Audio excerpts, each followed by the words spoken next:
ईर्ष्यावश आरोप लगाए जाते हैं, तो वह उस समय हमारा कौन से कर्म का उदय रहता है? ईर्ष्यावश आरोप लगाए जाते हैं जहां कोई लेना देना नहीं होता है, फिर भी ऐसे आरोप लगाए जाते हैं भगवान। देखो, कर्म का उदय तो कोई ना कोई रहता ही है, और संसार में अच्छे लोग हैं, सज्जन लोग हैं, तो दुर्जन तो रहेंगे ही। तो दुष्ट लोग, दुर्जन लोग जो होते हैं, उनकी कमी नहीं होती दुनिया में। दुर्जन को हमेशा दोष ही दिखते हैं। सावन को आंधरे को हरा हरा ही दिखता है। तो दुर्जन लोग जो होते हैं उनको सज्जनों में गुण नहीं दिखते, दुर्गुण ही दिखते हैं। नहीं होते हैं तब भी दिखते हैं। ये दुर्जनों की विशेषता है, उनका नेचर है। वो किसी वस्तु में गुण देख करके उतना प्रभावित नहीं होंगे, उनके गुणों का उतना गुणानुवाद नहीं करेंगे। अरे ये व्यक्ति बहुत अच्छा है, इसने देखो कितना अच्छा काम किया, इसके लिए उनके मुख से एक शब्द भी नहीं निकलेगा। दुर्जन की पहचान बता रहा हूं, बहुत अच्छा बात है। दुर्जन तुम हो या नहीं हो, कौन दुर्जन है? अभी प्रश्नों में भी मैंने कहा था गुणशोभ प्रमोदम के लिए, किसी व्यक्ति में यदि कोई गुण है उसके लिए हम उतना नहीं बोलेंगे, उतनी हम चर्चा नहीं करेंगे। हम 100 लोगों से नहीं कहेंगे ये व्यक्ति में बहुत अच्छा गुण है। उसी व्यक्ति में यदि कोई दुर्गुण दिख जाए उनको, तो वो सारी दुनिया में चिल्लाएंगे यही दुर्जन का लक्ष्य है। महादुर्जन कौन है? जिसमें दोष नहीं है, गुण भी जिन्हें दोष दिखता है, गुण भी जिन्हें दोष दिखता है, ये महादुर्जन कहलाते हैं। तो अब उनका नेचर ही है, क्या करोगे तुम? उल्लू को दिन में नहीं दिखता है तो नहीं दिखता है, करें क्या? इसमें सूरज के कर्म के उदय नहीं है, उस उल्लू के कर्म का उदय है। जय हो भगवान, जय हो। सूरज की निंदा कर रहा है उल्लू, सूरज को कोस रहा है उल्लू, सूरज की बुराई कर रहा है उल्लू। तो इसमें सूरज के कर्म का उदय है कि उल्लू का? उल्लू का है। उल्लू का।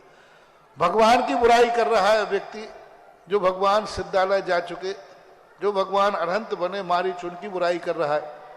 तो अब अरहंत भगवान की बुराई कर रहा है मारीच, तो अरहंत भगवान के अशुभ कर्म का उदय है कि मारीच का? मारीच। भगवान का तो कोई अशुभ कर्म उदय में है ही नहीं है। सज्जन पुरुषों की जब भी बुराई होती है तो ये मत समझना कि सज्जनपुर के अशुभ कर्म का उदय है। उस दुर्जन व्यक्ति के अशुभ कर्म का उदय है कि वो बुराई कर रहा है। आज ही हमने प्रातःकाल कहा था कि सज्जन व्यक्ति के अंदर जो, ये मत सोचो कि आदिनाथ भगवान के अंतराय कर्म का उदय है। क्या सोचना है? हमारे दानांतराय कर्म का उदय। तो यही नीति अपनाना चाहिए।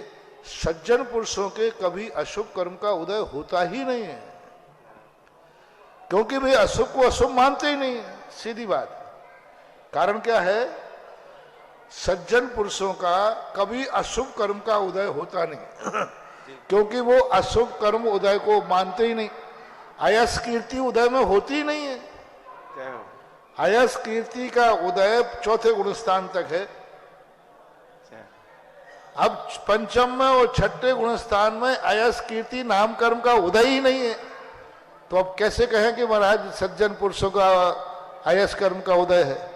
कोई अपवाद कर रहा है, कोई निंदा कर रहा है, कोई बुराई कर रहा है, तो साधु के तो कर्म का उदय है ही नहीं। आगम कह रहा है, शास्त्र में लिखा है, कितना भी अपवाद कर देना, चौथे गुण स्थान से ऊपर अयस कीर्ति नाम कर्म का उदय है ही नहीं। अब मान लीजिए कोई साधु को गाली दे रहा है, बुराई कर रहा है, पंचम गुण स्थान प्रतिमाधारी से, 2 प्रतिमाधारी से लेकर के और मुनि महाराज तक कभी अयस नाम कर्म का उदय नहीं होता ही नहीं। अब कोई अपवाद फैला रहा है, कोई बुराई कर रहा है, कोई कुछ कर रहा है, तो ये तो महाराज के कर्म का उदय नहीं है, जो कर रहा है उसके कर्म का उदय है। आगम से, सिद्धांत से बात है। अयस कीर्ति नाम कर्म चौथे गुण स्थान से उदय में होता है। और जीव विपाकी है। जीव विपाकी होने का अर्थ होता है सारी दुनिया कुछ भी कहे, स्वयं को फीलिंग नहीं होना चाहिए कि मेरे कर्म का उदय है। स्वयं को तो ये होना चाहिए अच्छा है, हमारे कर्मों की नजरा हो रही है, परीक्षा हो रही है। तो साधु को तो अयस होता ही नहीं है। पंचम गुणा वृत्ति, दो प्रतिमाधारी के यश नाम कर्म का उदय नहीं है।